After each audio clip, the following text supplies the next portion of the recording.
eyes of my heart. You were a guiding light. My beloved, my mother. Welcome back, everyone. Again, I would like to thank everyone who's been listening. We appreciate you guys spending your time listening to us. This is episode 6. No, this is season 6, episode 2. Thank you again for like I said, for listening. We're still continuing telling stories from the series that I've been working on since season 5. The title of the series is called Dancing with My Mother. And today we're actually going to be talking about the poem that brought us to this project, to the title of this project. So this episode will be titled Dancing, but really that's where the actual words that gave us the title Dancing with My Mother came from.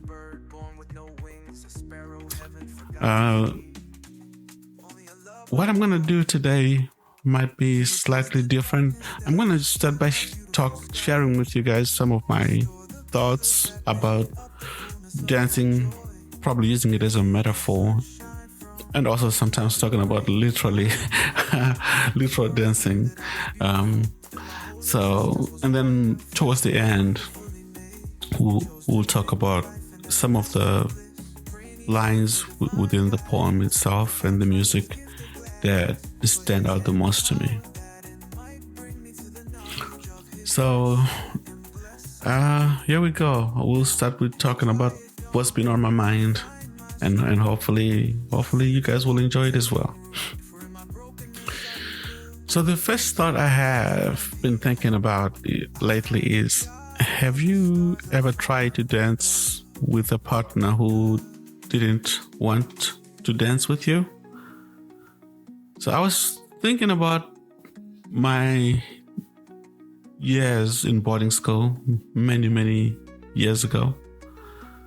The senior classmates, our older brothers, so to speak, I was in boarding school. When I was in boarding school, the senior classmates would put together these dances, and they would invite girls from our sister school. So I went to St. Ignatius, and our sister school was St. Dominic's. That was the girls' boarding school. So they would invite the girls from St. Dominic's. And at these dances, I was definitely one of the shy boys who stood against the wall for the most part and didn't ask any girl to dance. Just didn't have the courage to do that. But yeah, at these dances, just me hanging with the boys, saying, "Oh, we're having so much fun here," doing our group dances and whatnot, and sometimes doing some dance challenges. But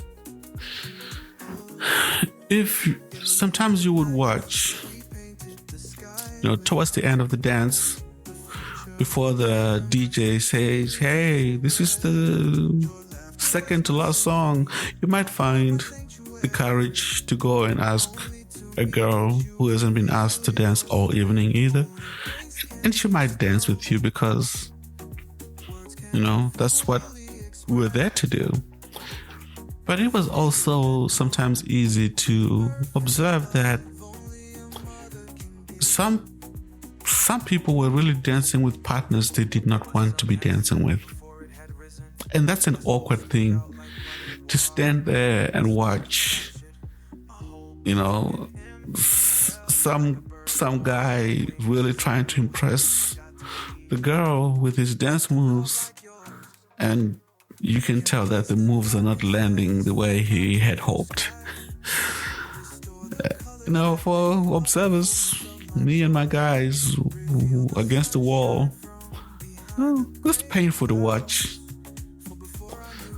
And I don't remember this. Maybe I have amnesia. But, maybe I could have been one of those guys too, awkwardly, throwing down some moves that nobody thought were good moves. And people would have been hoping and wishing that I would stop. But dancing is always the most fun when you're dancing with someone who wants to be dancing with you, no matter how awkwardly you dance. Dancing is always fun when your partner willingly wants to hold hands with you and move to the same beat of music as you do. At this stage in life, I've raised 5 kids, and there have been moments in the house where I may put some music on, and me and the kids will dance in the living room. It might be awkward for anyone else watching, if our neighbors, happen to peep through a window and see what's going on in our house. They might be like, "Ooh, boy, please stop." But for me at least, dancing with people who want to be dancing with me, and that's the joy of it. Now, I know that for the most part, this series has been about me and my mother, and I'll bring that aspect back to it. But the stories that I've been reflecting on are really born out of my relationship, not only with my mother, but with my parents. That aspect of engaging in life with people who want to engage with you. People who find beauty in the same things you do. People who want to share in your joy, in your successes. That is the heritage that I have. So when I was thinking about dancing with my mother and coming to this moment, it wasn't literally we put music on and we danced. If anything, I danced with my father. I'm glad. I know I'm kind of getting off topic again. I'm glad that I did get to enjoy that aspect of my relationship with my father. I'm glad that he was, when I was younger, he was that kind of a fun guy. Sometimes in the morning, he had a record player, and you would put on a record, and we would dance. I don't know if that's where I got it from to enjoy music as much. But my mother had her own way of dancing. Also, not like her own way of dancing, but she danced to different kinds of music. I never saw the two of them dancing together, but that's just me reflecting. But I want to stay kind of in my thoughts before I get to my parents. I want to stay in what I was saying about, me and my kids. Right now, I'm raising a soon to be 18-year-old, and if you've raised one of those, I salute you. If you're raising one of those with this stage of your life with me right now, I say, I'm rooting for you. If you're nowhere near this stage of life, I'm going to say, enjoy what you have with your kids.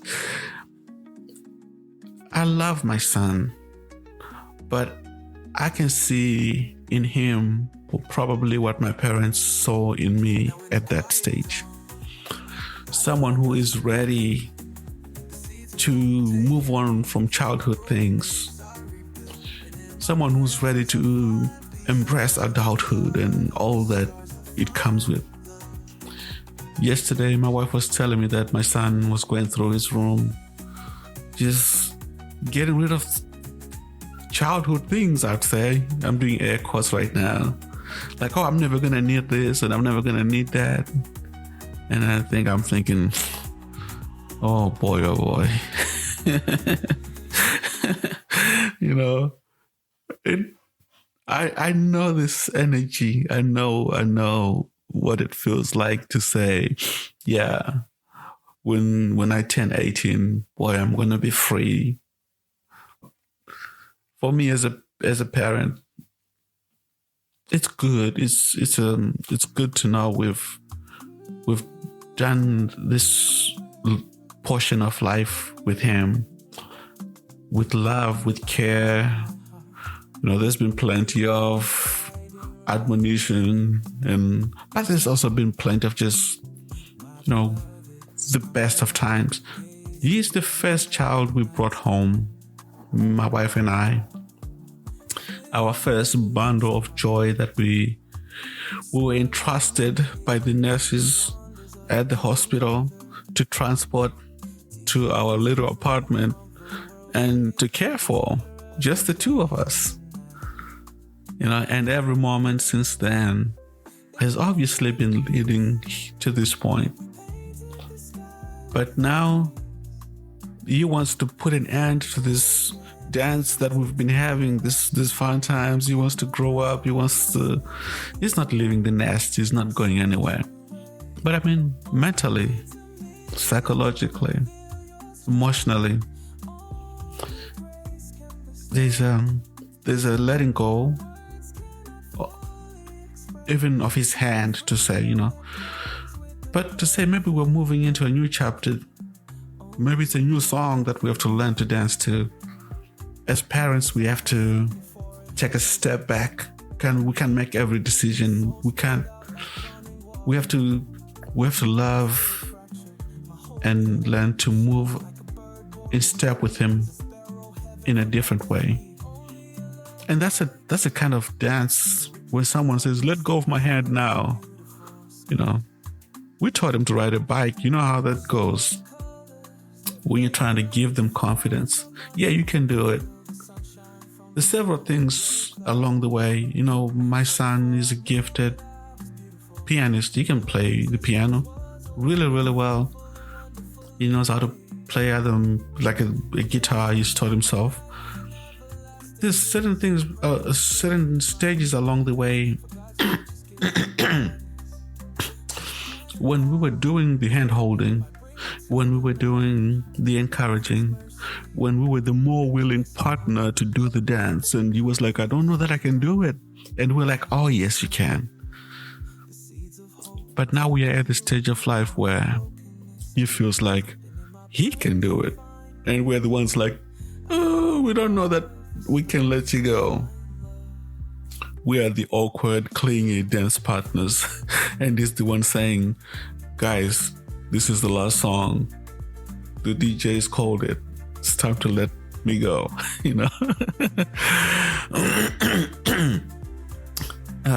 It is kind of a bittersweet moment. But it gives us so much to be thankful for. Besides him, I have 4 other kids to bring to this point, and it is it is something that I'm looking forward to, obviously, to watch them all grow. But it's also one of those bittersweet moments that, I wish I could put off. Like I said, I might have amnesia. I might be forgetting how I was as a child, how my parents might have felt about me, taking those steps in life. When I was in boarding school, I spent very little time at home. Holidays were spent, in living with my older married siblings. And after I was done with boarding school, I moved in with my brother and his wife, I believe. Yes, I did. So for the most part, I think my dancing with my parents probably ended way before I even turned 18. I always had a bond with them, but the experience that I'm having with my son, a child in the home, fixing to turn 18, wanting to be an adult, wanting to be let go of, as I think about it now, I'm like, I'll probably put my parents through the same things. I just was not aware of it. I was thinking also of a certain event when my brother Swin was getting married. He asked me to be in his wedding, and that was a great honor. I didn't know how big an honor that was at the time. Now I was his little brother, and he asked me, and I've been married. I am married, of course, but when I was planning my wedding, and Steph and I were talking about bridesmaids and groomsmen, I didn't really. I know it felt real for me then when I was thinking about, who's gonna be my best man? Who else is gonna be in my wedding? So now I think about it like, for him to ask me, as young as I was, to be in his wedding was really a great honor. Something that at the time I did not really see that way, how big a thing it was.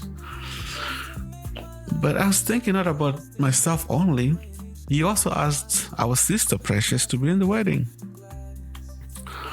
Now, I don't know if Precious will consider this to be a great honor, but what I remember is just how Precious did not want to dance.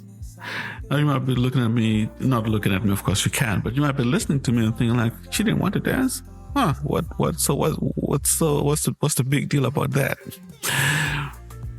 If you ever go to a Zimbabwean wedding, and I'll just say this also, if you ever go to many African weddings, whether it's Cameroonian or Nigerian or Zambian, a big part of what we do at our weddings is dancing. I'm sure right now if you go to YouTube and you pull up and you look up, Zimbabwe weddings, you see that the wedding party, that's the bride and groom, the bridesmaids, and the groomsmen. One of our biggest responsibilities, one of our biggest jobs at these weddings is to entertain the guests. We spent months learning these dances. For my brother's wedding, we learned to do the tango. There was a waltz in there. There was something called the cha-cha-cha. And there were other dances whose names I don't even remember anymore. And we spent, months. We would get together on Saturdays and sometimes Sundays, and we would be practicing these dances. And Precious was the most miserable person there because she really didn't want to be dancing. First of all, we were practicing our dances out in the street. Like, we would go to my brother Paxmore's house, and he lived in a kind of a newer neighborhood at the time. And our coach, our dance leader, would bring the songs and he would show us the moves. But if anyone in the neighborhood, any of the kids, any of the neighbors just wanted to watch, they could just stand out there and watch. And you could feel like you were an exhibit A out there for the world. And I remember that my sister Precious just did not enjoy the process as much as the rest of us were. And I know eventually she went and apologized to my brother and asked him, if he could replace her in the wedding with someone else, and they did. But the thing about these wedding parties is you spend time learning to dance with your partner, because on the wedding day itself, things have to be flawless. You guys have to be in sync, you know. Even though the wedding party might be doing the exact same dance, you can tell that some couples are really, really into the dancing and they've really worked on these moves. And hand in hand, step for step, they can do some incredible things with the dancing and the music. And that's what the wedding is for. And that's what the guests are really looking forward to. And there's nothing discouraging than to go to a wedding where the wedding party is lukewarm.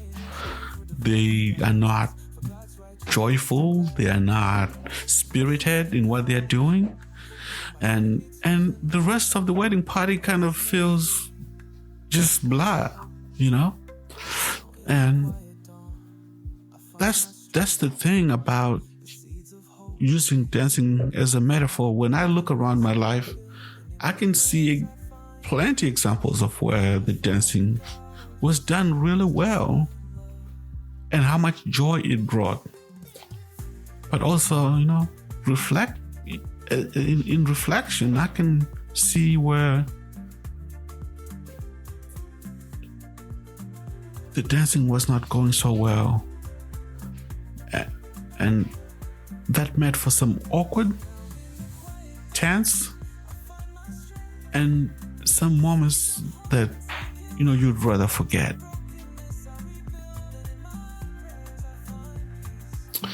I have another example.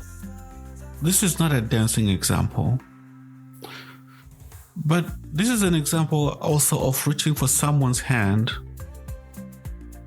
and they don't reach back. Many, many, many years ago, I can't tell exactly how old I was in this example, but I was walking home from primary school, and I was with a bunch of friends, and we're having the time of our lives, just talking, laughing, having a ball. We're kids. We're not doing anything bad. We're just walking home from school. It's the afternoon. And in that moment, I was oblivious to anything else happening around me. And it so happened that as I was walking towards the house, my mother was walking a path that would cross mine with her friends. And I have no idea where they were coming from. I have no idea where they were going. But this is what I remember. And it must have felt awkward for my friends too. We were walking home, and all I know is someone reached out and tried to grab my arm, and I shook them off. I didn't even look at them, and I kept walking and talking with my friends. Later on, my mother came home and she said, "Hey, Gordy," that's nickname for God will. "Gordy, what happened? I tried to greet you on the way and you shook me off." And I was embarrassed because I was with my friends. This is my mother saying this to me.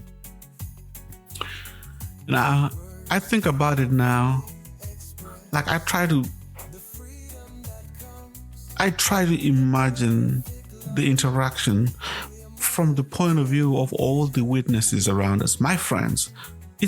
To me, right now, I think it's possible that my friends actually knew it was my mother trying to greet me. They probably wondered why I behaved that way.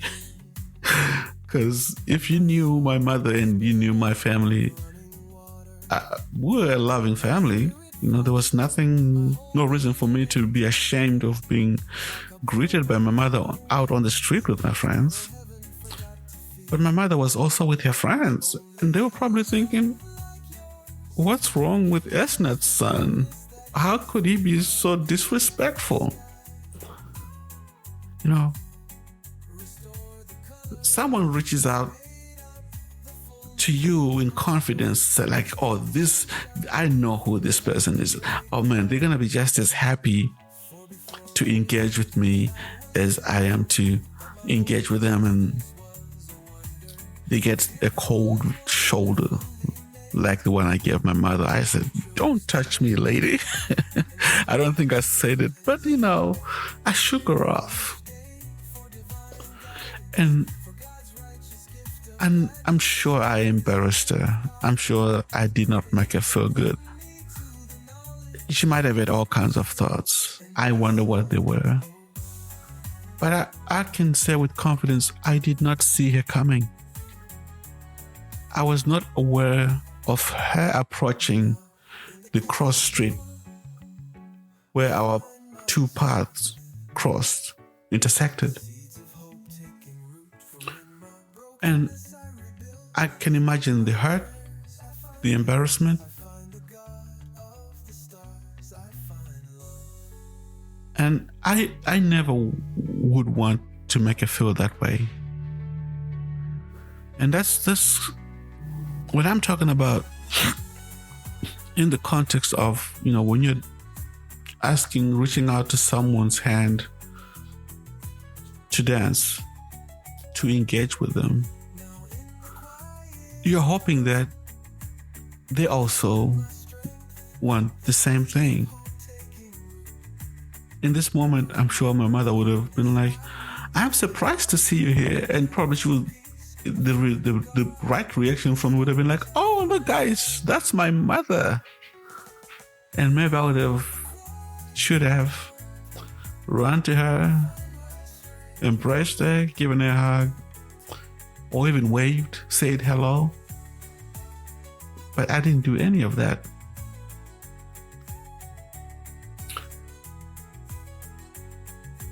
And that's just one snapshot in time.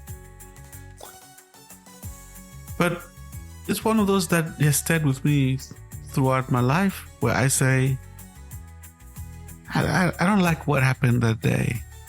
I don't like how I was so oblivious to my surroundings that I missed out on a really, high five moment with my mom. I'm sure my friends would have been jealous to see me and her hugging, laughing, greeting. Because I know now that as a parent, I like that when it happens with my kids. When they can see me in a crowd and are happy to see me. I know it's not always the case. Sometimes they want me to leave them alone so they can play with their friends. So I know the feeling. I know the feeling when we go to these gatherings and we are with other families. Sometimes they're looking forward to spending time with their friends. I know the feeling. But as a parent, it's nice to have a kid, your child, acknowledge you in a crowd. You feel like, yeah, they love me.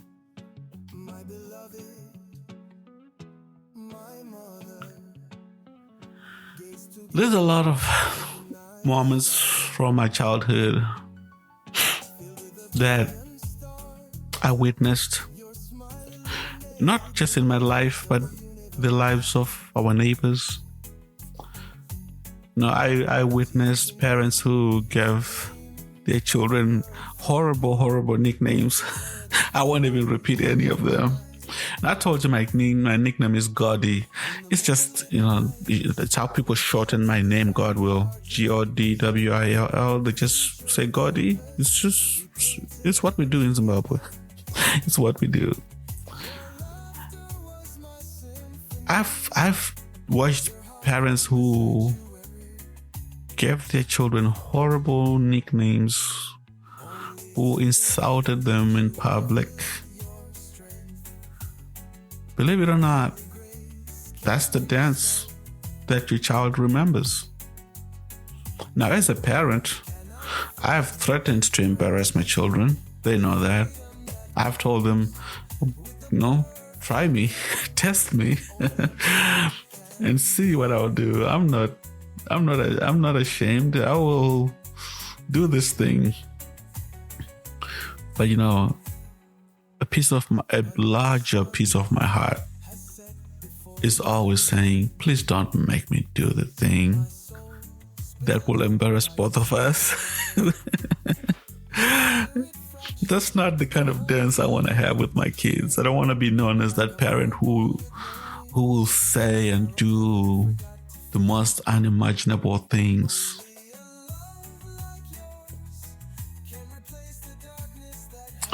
No, I want them to have good memories. I want them to be able to do what I'm doing right now. To look back and reflect and find more of the moments where the dance was pleasant.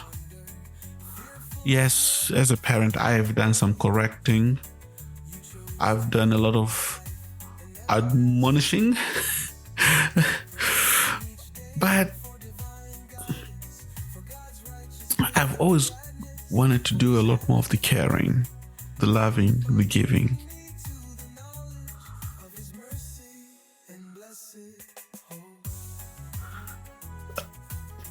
Recently, my wife was telling me that our daughter, our one and only daughter, my favorite daughter, had expressed a desire to spend more time with me.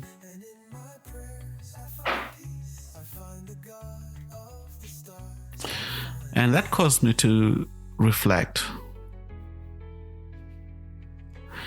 I think a lot of times, maybe it's a manly thing. I'm really focused on providing. And I really am. I really want to make sure that they have everything they need. If they're having fun, it doesn't bother me if I'm not really a part of it all the time. Because I want them to have moments of their childhood that are the fun moments, for them. And sometimes that means they probably will do things with their mother that I'm not part of, for whatever reason. But it caused me to think, if a child is asking for more time, yeah, I should probably do that. I know I haven't been an absentee father, but it first of all, it does make me feel good to know my child cares enough to want me to be more present in a lot of their life. I think it tells me that I'm loved. Okay, I'm loved. Even though I may have an idea of what my role is as a provider.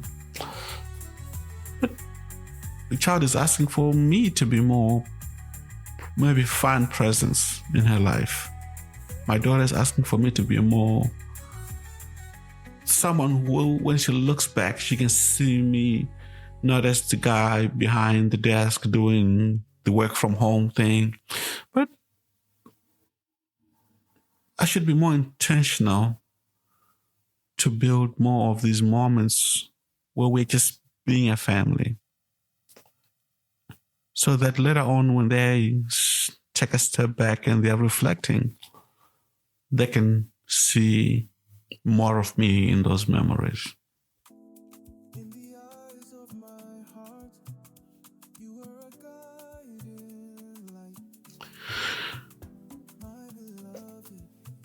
I'll take you down another memory.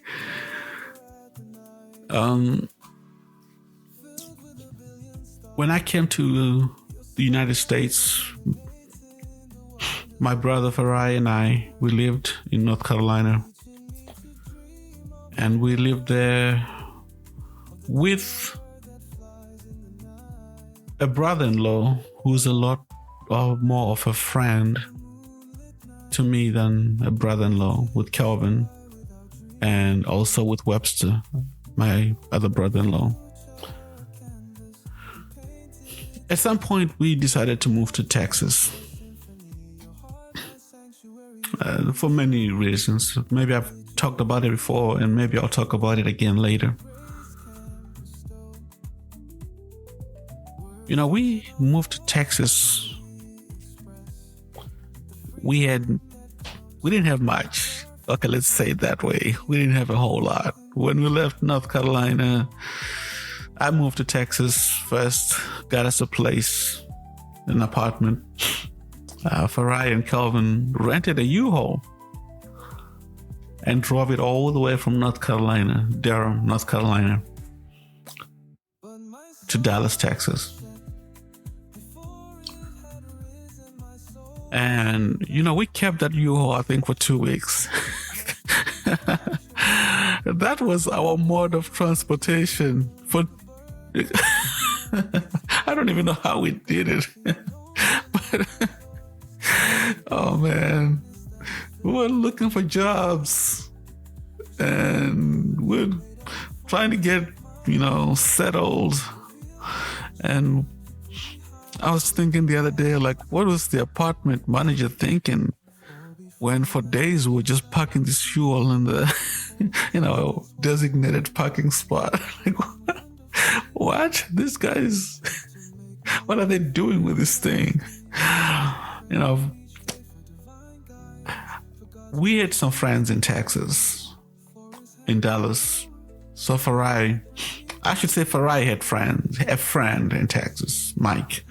So Farai went to Mike, and Mike had friends in Texas, and they allowed us to borrow one of their cars for a while.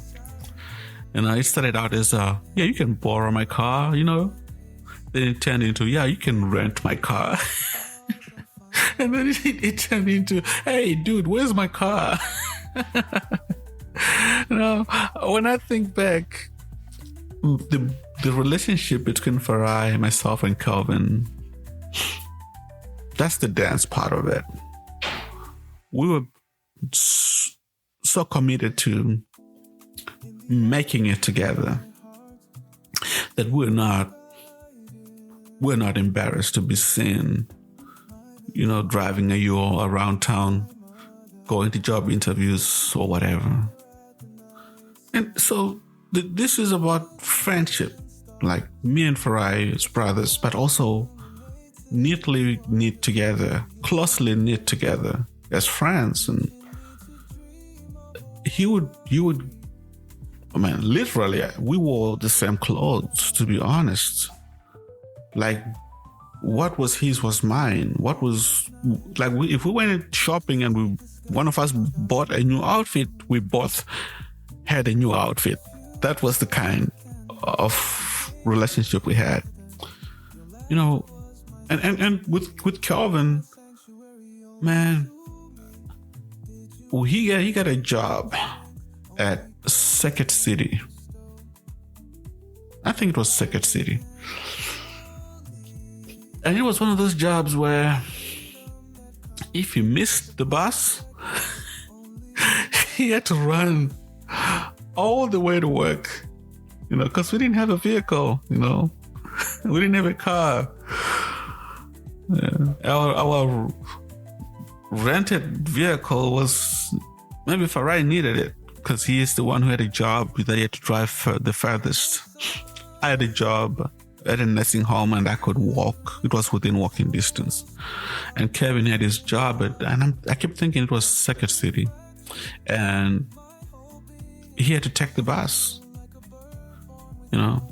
If you've lived abroad in the diaspora, you've seen these things. You might have experienced them, or even if you don't live abroad from, like we have, you probably have heard the stories, what makes me look back to those moments, those memories with this kind of joy and love and reflection is that we were in it together. You know, when we get together, the moments we get together and we reflect and we talk about, boy, do you remember when? It's not because things were easy, but it's because the people that I shared those moments with, they wanted to be in those moments with me. And that's what, to me, the dancing aspect of life is. I might be going through a hard time, but who's going through it with me? I might be having the best of times. Who's sharing those moments with me?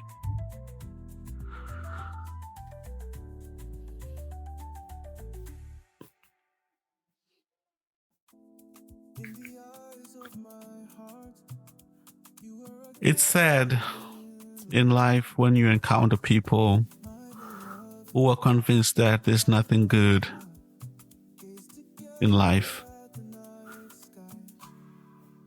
I know that there's hardship in life, but to say there's nothing good in life, to be that hopeless, I think it does a disservice to the, not just to the gift of life. There's many people who would trade places with many other people in this life.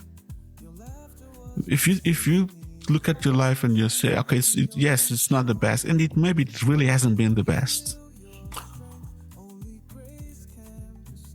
My only prayer would be, hopefully there's someone in your life who makes it better, who makes it worth it.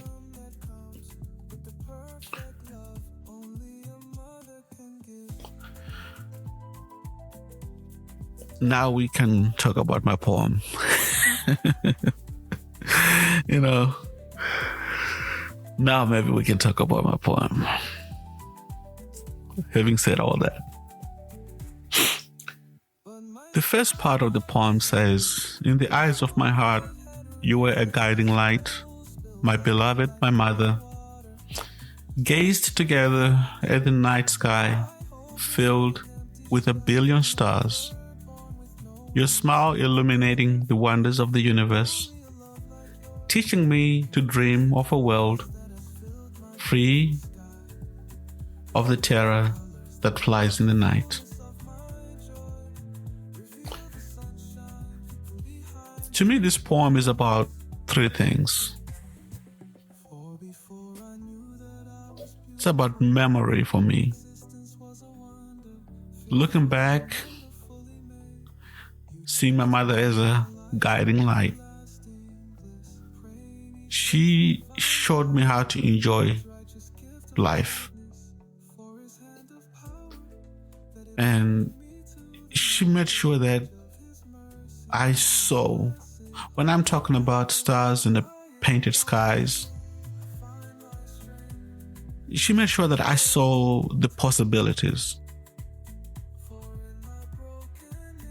If I thought something wasn't possible, my mother showed me how it could be possible. I've talked before about how she used to wake us up, like in the wee hours of the morning. Oh, I hope that's how you say that. I'm talking about waking us up at 2 o'clock in the morning, 3 o'clock in the morning, saying, hey, get up and do some studying. I mean, that sounds rough to a child. Like, your mother made you wake up so you could read the school books? Yes, she did. Because she also knew that during the day I was going to play hard. And I played hard. We all played hard. But at night, when others were sleeping the night away, when everything was quiet, she would wake us up, 30 minutes, an hour, sit down with your books, study something, go back to sleep. And that really helped us, her kids, along the way to know we can do things that are hard. We can look at a picture that says, how did that get there? And say, oh, there has to be a way to get from the imagination to something actually getting done, the hard work. Painting pictures in the sky, it seems like a fool's errand, seems like a foolish thing to do. What pictures, what are you seeing that the rest of the world is not seeing? The possibilities. Right now we're living in a world where people do think we can land on Mars.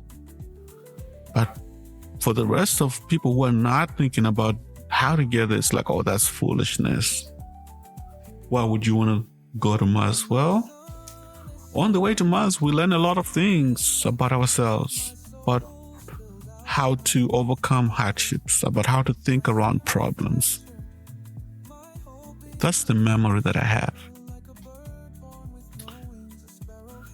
As I read on, you hear the second thing in the poem is going to be about grief. There are passages in this poem that talk about my sun setting before it had risen, and about a fractured spirit. And I'm not going to say what I like most about this part is, but what this part does for me is, it's okay to be honest about the grief that we experience in life. Now, earlier I was thinking about how we mourn in Zimbabwe. I don't know if everyone in Zimbabwe does it this way, but there's a freedom when someone comes to a funeral. There's a freedom in that setting for that person to grieve. And usually it's a woman. We have some women who are very expressive. And I can say the same thing, it's not just a woman's thing, but I can say really, for the most part, the men, we are kind of stoic, We will sit in our group and we will talk and we will remember, we will handle the business part of things. But our mothers, our sisters, our aunties, even our neighbors, they can cry as much as they need to, because hearts really get broken when you lose somebody. And it's okay to acknowledge that. Like I said, it's a man's thing that we don't go into, hey, crying the same way, but we do cry. I know I cry. I am not immune to shedding tears, sobbing, breaking down. But what I'm trying to say is, I try not to say this too much, but I'm going to do it this time. In my culture, we do allow grief to be experienced. If we are at a funeral and my niece, my sister shows up and they are broken down and they're crying and it's loud and there's tears everywhere, I'm not going to run over and say, hey, now, come on, let's not do that. No, you let people grieve. Because you know what also happens? Once someone is grieved and they settle down and we're talking, people usually tend to start smiling again. We start sharing stories again. We start experiencing the other people who are there and getting to know them and sharing. These are things that, even for me, I learned from my parents. They never shielded us from that. The dance of life is not just all these beautiful moments that I shared, all this only personal. No, it's how do we navigate? How do I teach my kids? How do I help them grow to become the men and women that they also can be part of this community and find their place? The third part, and I'll probably talk about it later on, is about reclaiming hope.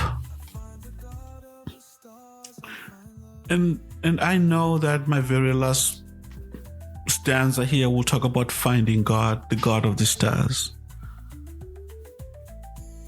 And as I do my walk down memory lane, starting with the dreams that my mother had for us, the way she allowed us to see bigger pictures in life, that's part of the dance. This thing about waking us up in the morning to study and read and whatever, it's not easy. But it taught us to be industrious, It taught us to be okay, I was going to say to always be the best. That's not really what it is about. You don't have to be but be the best version of ourselves. Put in the hard work. Nothing is going to be given to you. You have to earn it. You have to work hard for it if you really want it. And it's okay to share in the lives of others. And I know there are things that we try to shield our children from when they're young. But there's also good ground to raise children in, to train them in real moments of life where people are experiencing either real joy or real pain. This poem really does talk about remembrance, the devastation of loss, and how to rebuild. And when I wrote it, it was mostly a dance in my memories. Like I was going through those remembrances, like some of the ones I've shared. I was going through that devastating loss like I've shared in previous episodes. But I also knew at some point I had the strength to rebuild. And that's a gift that my mother gave to me. If you were to talk to my brothers, and my sisters, they each can tell you that, nowadays we talk about giving people their flowers while they're still alive. My mother used to talk about it. She would say, don't plan to throw me like a big party when I die. I don't care if you guys have the best funeral, if you have the best casket, if you have the best flowers. That will not impress me when I'm gone. If you're going to do something for me, do it now so I can enjoy it. She set the ground for us to rebuild our lives without her. She showed us the joy of building a future as kids. She showed us the joy of celebrating a life with us when we were able to celebrate life as her adult kids. But she also gave us, the direction that everything has a beginning and everything has an ending. We can only control what happens in between. I can be hopeful today that when my life is over, I'll see my mother in the next life in heaven. I can be joyful for that.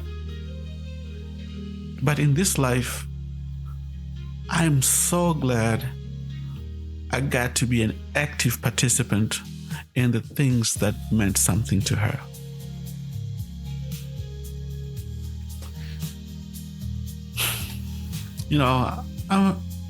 I'm gonna skip the second verse and I'm gonna go to the third one where it says, "Only to me did you reveal your strength. Only grace can bestow. Words cannot fully express the freedom that comes with the perfect love only a mother can give. Yeah, I know I've used a lot of words and still I say words cannot express. It might sound counter, but it is true. Words cannot do justice to what it was like to be raised by a caring parent, loving parent. And I'll bring my father into this as well. My father did not play a lesser role in raising me and caring for me. You know, I can see a lot of my father in me. You know, I can see that sometimes my wife has to tell me, hey, the kids need this. And I'm like, okay, please get it. Before the kids come to me and say, well, we need this. I don't know that I'm an intimidating person, but I still can look back and say, yeah, my father cared. You worked hard. You provided for us. Even though sometimes or most times I would go to my mother and say, hey, I need new shoes. And she'd be the one say, okay, we're going to go shoe shopping. But the freedom to be able to approach both parents in that way, to have confidence that what I need, I'm going to get, that they will illuminate the way before me. They will guide my footsteps. They'll help me find the beauty that is in life, that they are a sanctuary, a safe place for my young heart. No, children need that. We all need that. Yes, we may not get it all of our lives from the same source, but I'll confess that there are times as an adult where I felt like, man, I can't do this thing by myself. And I know I cannot do that thing by myself. And it's a good thing that I can say, hey, to Steph, look, I need you here. You know, there are always certain things where only God can help. You know, I'm like, oh, only God can help me in this case. It's true. But it's a wonderful thing to have someone that you're walking hand in hand in life with, who can sometimes shed light. That's what the illumination part is. Who can shed light into a dark place. Someone who can say, look, there's an easier path here. They can offer guidance, you know. Or someone who can say, look, it's not as bad as it seems. Look, the sun will rise again tomorrow. Or someone who says, you are safe here with me. That's the freedom that comes with knowing a perfect love. And yes, in my poem, I say only a mother can give, because as a child, honestly, that's the safest place. I am glad when my children go to their mother for things.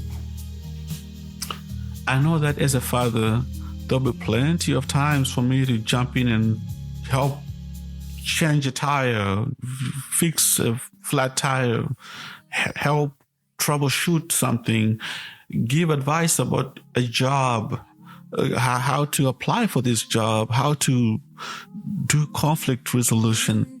I have a place, I have strengths, and they'll come to bear. And they have already come to bear in many instances. Man, if the plumbing is not working in the house, I'm the guy. You talk to me, I fix those things.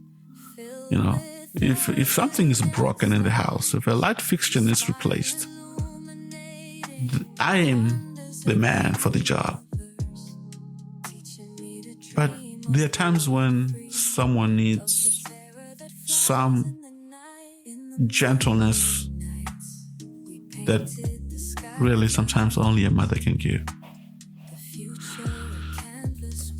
So this verse 4 is where that part comes in, the shuddering grief. But my sun has set before it had risen. My soul spilled out like running water. my spirit fractured, my whole being an empty shell, like a bird born with no wings, a sparrow heaven forgot to feed. Now, these are some aggressive thoughts here. I will be the first one to say heaven never forgets to feed a single sparrow. That's not the nature of God. But think about the sentiment, that the hurt, the grief.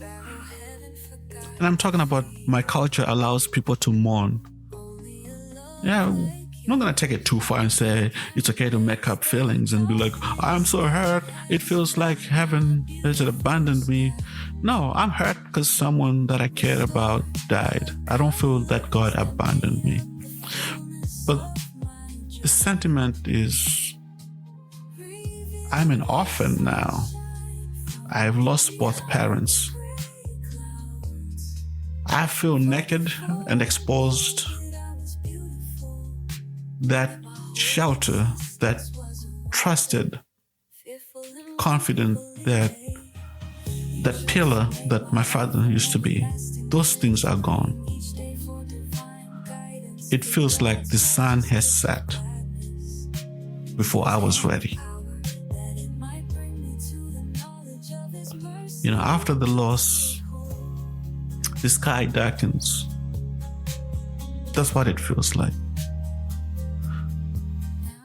But really, because of who I know I am and the way I was raised, by the end, dawn appears. It's not just a symbolic transfer. There is hope. And these are sentiments, these are ideas, these are ways of looking at life that I watched my mother go through with the loss of her loved ones, my grandmother in particular, but also my father when he lost his mother and then lost his father. I was young, but I was there. I saw his tears. But I saw him also pick himself up and carry on with the business of life. Grief here, when I say my soul spilled out like running water, man, losing someone can feel like you just, like when people are saying, the rug gets pulled from under you, or the earth opens up and swallows you.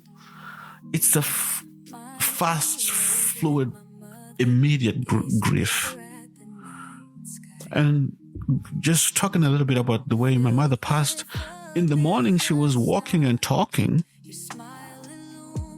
By 6:30 that night, she was gone. I was on the phone with my siblings, taking her from this doctor, taking her to get this medicine, deciding let's take her to the hospital. It's all happening in this one day. And I'm at my desk, I'm working, and I'm hoping the next call I get says, well, she's been checked into the hospital. We're going to find out soon when we talk to the doctor. That's the call I'm expecting to get. But that's not the call that I get. The call that I get is, Gordy, Amai is gone. It's an immediate loss. It's like, I might have prepared myself, yes, over time, like this could happen. But when it happens, it's like everything gets taken away from you.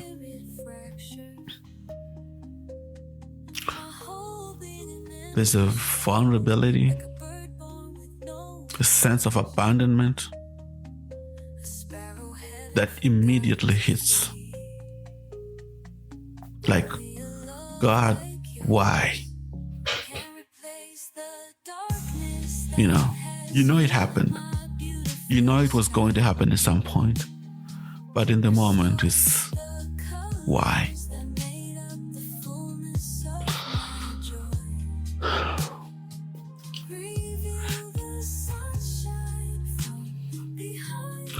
The opening line to the next stanza says, only a love like yours can replace the darkness.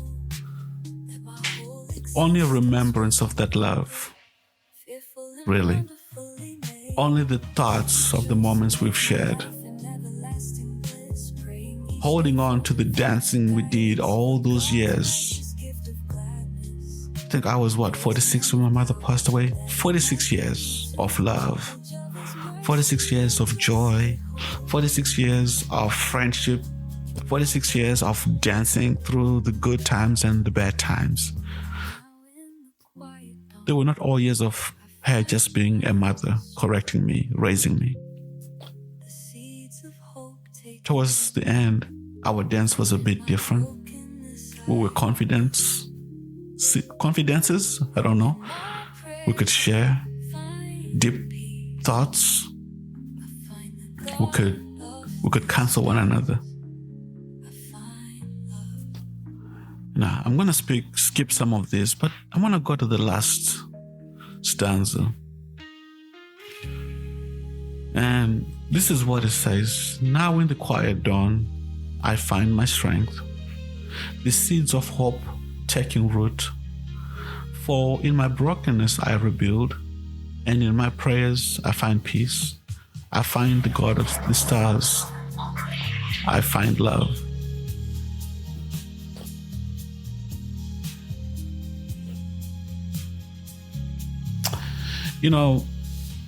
One of the lessons I learned from my mother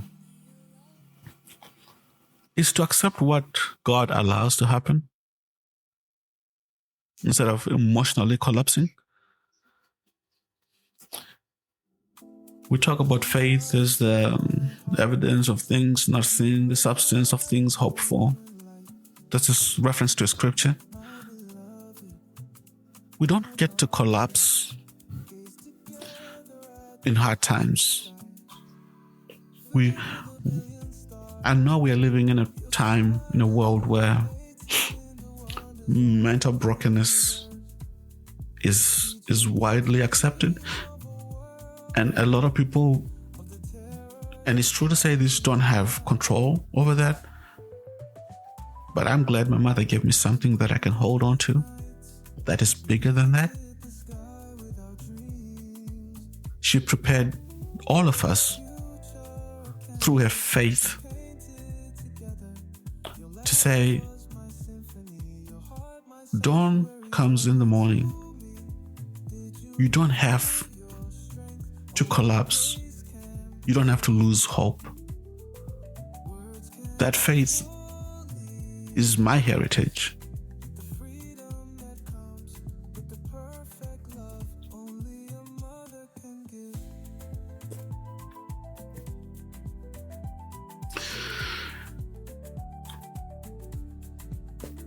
In closing,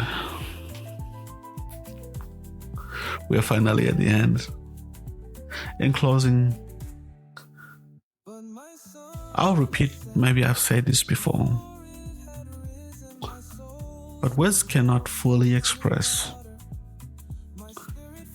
the freedom that comes with the perfect love. The dance of life can be complicated.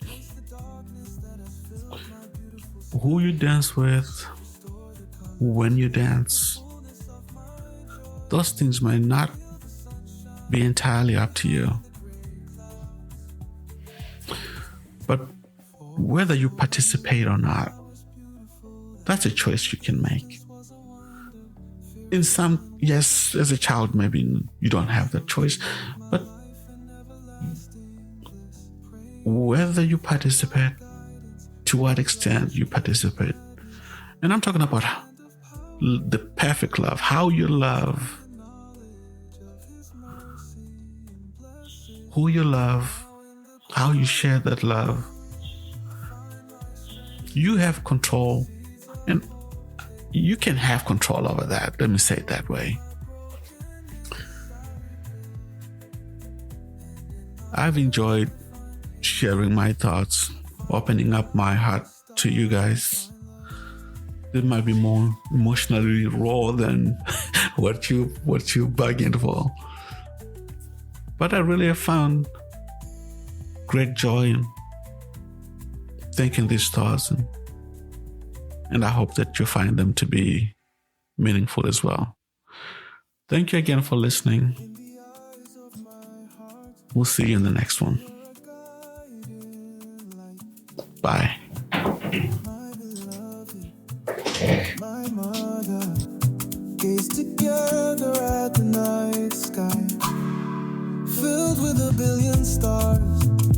Your smile illuminating the wonders of the universe, teaching me to dream of a world free of the terror that flies in the night.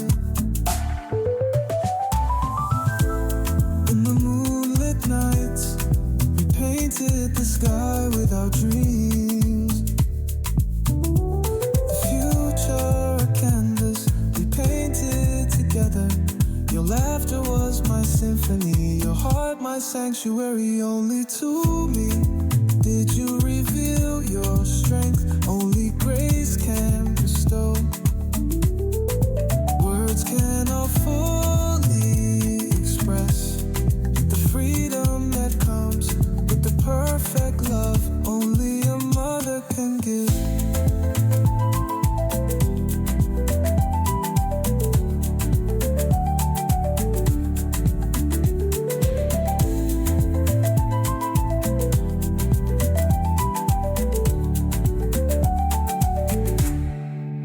But my sun is set before it had risen. My soul spilled out like running water. My spirit fractured, my hope being an empty shell, like a bird born with no wings. A sparrow heaven forgot to feed. Only a love like yours can replace the darkness that has filled my beautiful sky. Restore the colors that made up the fullness of my joy. Reveal the sunshine from behind the gray clouds. For before I knew that I was beautiful, that my whole existence was a wonder, fearful and wonderfully made, you chose to make my life an everlasting bliss. Praying each day for divine guidance, for God's righteous gift of gladness, for his hand of power, that it might bring me to the knowledge of his mercy and blessed hope. Now in the quiet dawn, I find my strength, the seeds of hope taking root. For in my brokenness I rebuild, and in my prayers I find peace. I find the God of the stars, I find love.